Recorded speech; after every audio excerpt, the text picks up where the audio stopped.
What's that? Messi, Neymar, Suarez. The best attack you've ever seen in recent memory. No.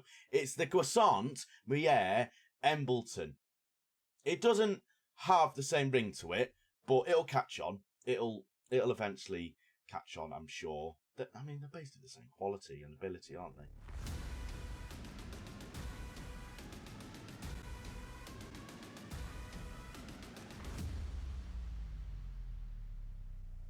Welcome back, ladies and gentlemen, to episode 42 of the Sunderland Till I Die series here on Football Manager 2021. Now, before we go into the episode, if you are enjoying this series or any videos that have been released on this channel, make sure you hit that like button, hit that subscribe button, hit that notification bell to be alerted when these videos are released. It really does help, and I massively appreciate it.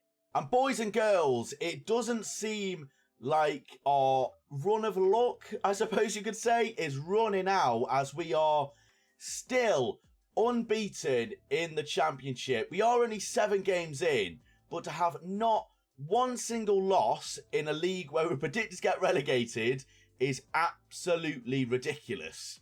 And I said in the previous episode that I was sort of waiting to see when this eventually ran out. This sort of run of form that we're on is running out, and it does not look like it's running out anytime soon. Are we going to be the Arsenal of the Championship, unbeaten the entire season? If I go unbeaten this entire season, I will do something special, which I'm yet to think of, but there'll be a special occasion. We need to have a golden Championship trophy. It doesn't sound impressive now I put it like that. I mean, it's still impressive, right? I'm actually curious to see, with the run of form we're currently on, if our season preview, like our odds to go down, has changed at all. I'd expect it's improved, right? I've clicked the wrong button there. Season preview. No, it hasn't. Hold on. That's changed. And not in a positive way. Were we 150 to 1 to get now we're 350 to 1. What? Who's in charge of this? This guy? Hello. Oh, Jesus Christ, I hope not. It's fine. We'll just continue proving everyone wrong. So at the end of the season, I can go to Bet365 and all the other big betting companies, and I can laugh in their face.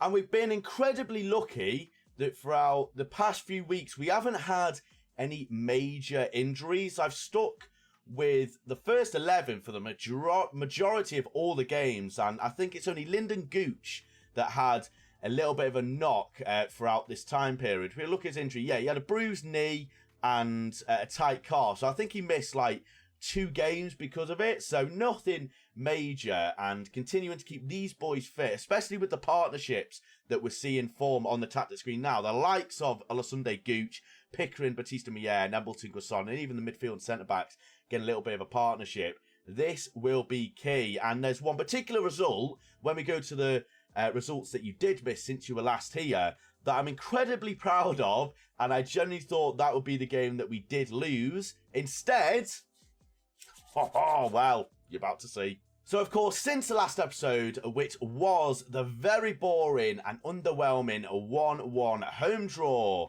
against West Brom, we played 3 games since then, 2 of which have been in the league, and 1 was in the Carabao Cup second round, where we've won all 3 games, ladies and gentlemen. And as I said before, one particular result I'm incredibly proud of was the away tie against Reading, which we will go into in just a few minutes. But kickstarting the run of games that you did miss was a 2-win home victory against Derby.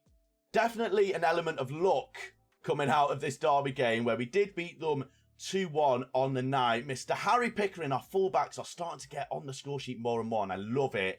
And Croissant getting himself on the score sheet as well. I actually think that Croissant has actually beat his previous goals. I think, no, he's 2 away. So in 4 games, he scored 3 goals. All of last season, he scored 5 in 16. So he's only 2 away from beating last season's record, which is absolutely phenomenal. But yeah, in this game, it was a very, very even game from start to finish. Both sides had the chances. Thankfully, we were clinical. We had the confidence behind us off our previous results, and we were able to come out of this game at 2-1. As you can see from the stats, 10 shots and 4 on target for both teams. It pretty much proves how even it was. We did edge the expected goals. They did get a goal very late on, unfortunately, to scupper our clean sheet. Very disappointing for the likes of Dunn, Hughes, Olosunde and Pickering.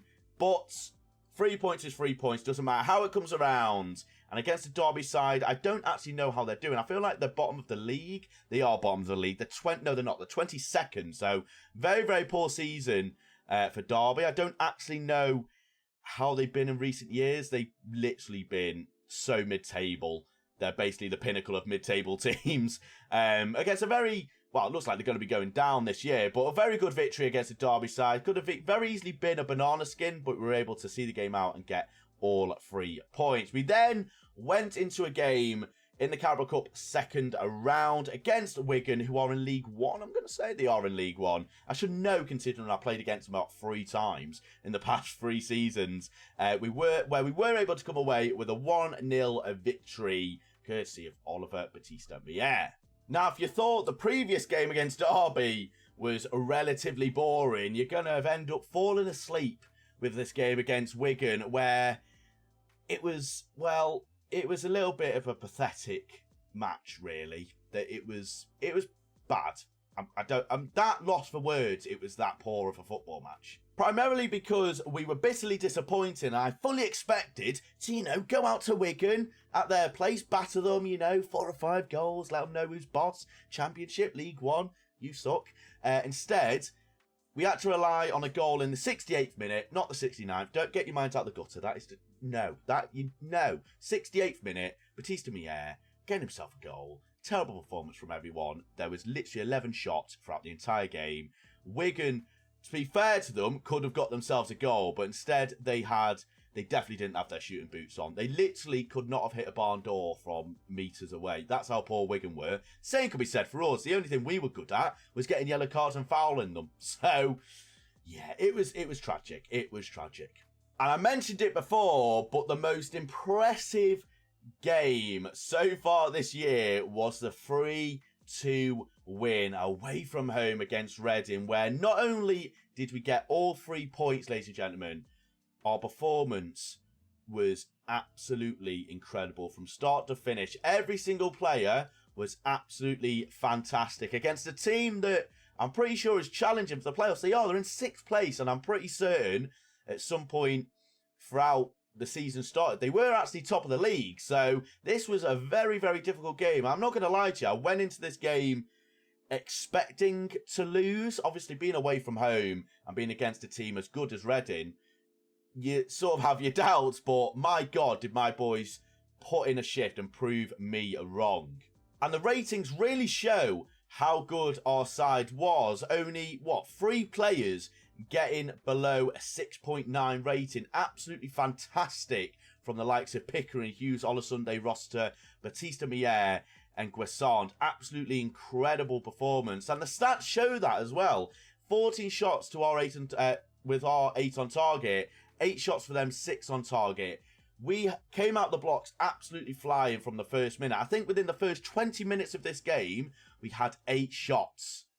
8 shots in 20 minutes. And that shows with goals from Hughes and Olosunde. 2 defenders getting themselves on the score sheet. You love to see it. In the 14th and the 19th minute, respectively. They did pull one back just before half-time. And I was a little bit nervous that they could perform a little bit of a comeback. The ascendancy was in sort of their court now. The momentum was with them. Thankfully, Mr. Jordan Rossiter, as a Liverpool fan, I love this, got himself a goal straight after half-time to absolutely destroy Reading's hopes, where they did get a goal very late on, where, as per usual, when there's a risk of us losing it, the Bombay doors were shut. They had no chance. We put all men behind the ball, set pieces, time wasting.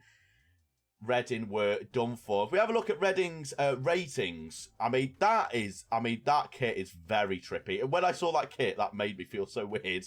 Only 2 players getting a 7.2 rating. Every other player getting a pretty poor rating. They were going with the traditional 4-4-2. You've got to respect it. But I'm around now, Reading. I am the big boy in town, and I'm telling you, the 4-2-3-1 is the formation to go for. So, Reading, call me. If you want tips, who's their manager? Let's have a look at who their managers are. Bruno Lage, whatever. Answer on a postcard. Call me. If you want some tips, call me. I'll help you. I'll get you promoted. I'll get you bloody promoted. And with them fantastic results, that has left us in an absolutely incredible position of 5th place. Of course, in today's episode, we are going to be playing against Leeds, who are currently in 3rd place. So with a win here, we can potentially leapfrog the likes of Cardiff, Leeds and Newcastle and get ourselves into the automatic spots. We're not going to be able to get above Barnsley. Their goal difference is much superior. However, what I am noticing is us and Leeds are the only 2 teams that are currently unbeaten. So this game got a little bit more. It's got a little bit more on it now. Oh God, I'm a little bit more nervous now. I realise that one of us could actually lose our unbeaten record.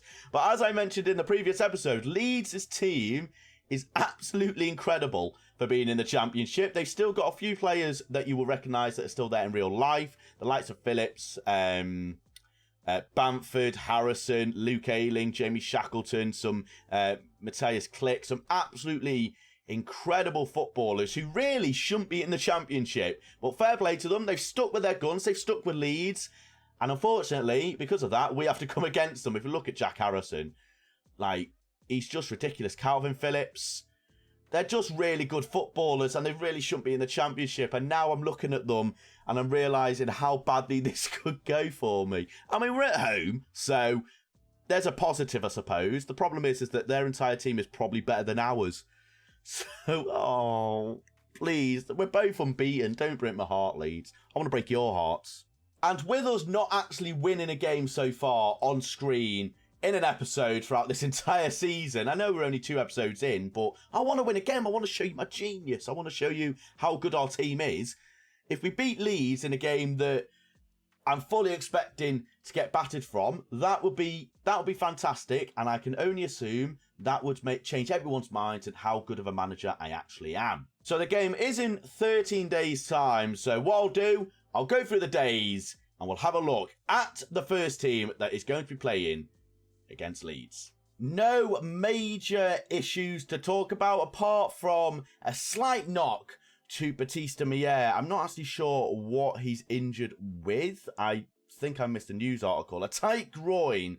He's been out for 2 days so far. I'm sure he'll be absolutely fine in this game. You know, a very important game. I'm so sorry. You're going to have to be untight, Batista, because you are playing. Right, I've realised there's a guy called Craig McMaster. I mean, he's absolutely tragic for a keeper, but based off the fact that he's got Master in his name can only make me think that he's a master at something, and now I'm very... Right, moving on, Alex. You've been distracted there. Right, Josh Scowen on. I don't actually have a goalkeeper on the bench, so Burge, don't hurt yourself, because otherwise I'm going to have to put Embleton in goal, and none of us want that. So, ladies and gentlemen, going into this game against Leeds United, it is going to be Lee Burge in goal, the ever-familiar back four of... I nearly said Ronnie Pickering. What's his actual... Sorry, Harry Pickering, Jimmy Dunn, Sam Hughes, Matt Olasunde, your midfielder George Dobson, Jordan Rossiter, attacking quadruple of Lyndon Gooch, Embleton, Batista Mier, and Ivan Quasson. Better than MSN, better than every attacking trio or quadruple you've ever seen. These lot are going to score goals today, and I'm looking forward to it. Of course, we did play Velkoveski, Dimitrov Velik. I think it was in his first few games of the season as well, in the past few games, because Gooch did miss 2 games before. So he is back in the side, and Patrick Bamford isn't playing. I don't know if that's because they've got a better striker, or he's just really old. I'm not actually too sure. So we are on an unbelievable run at the moment, as are Leeds. So both teams have a lot to play for right now, which could play into our hands, it might not. But we are going to just say to the boys, go out there and play your natural game. Come on, boys, let's go. Leeds United, first time I've ever played them. Can we get ourselves a victory? It's a very early highlight here, and it looks like it's going to be for the Sunderland boys. Ola Sunday on the ball. Can we work around? It's Phillips doing Phillips things, but it's a very poor ball there.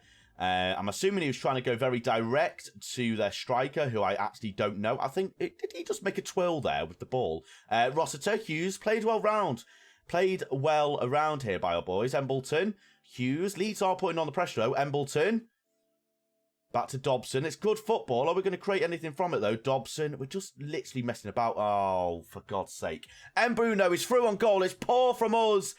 And it's a great save from Burge. That is the sort of thing we need to be careful of. A little bit of complacency. And before you know it, you could potentially be 1-0 down as the threat isn't done yet. And we have a chance to counter-attack. Maybe. No, we don't. Football Manager says no.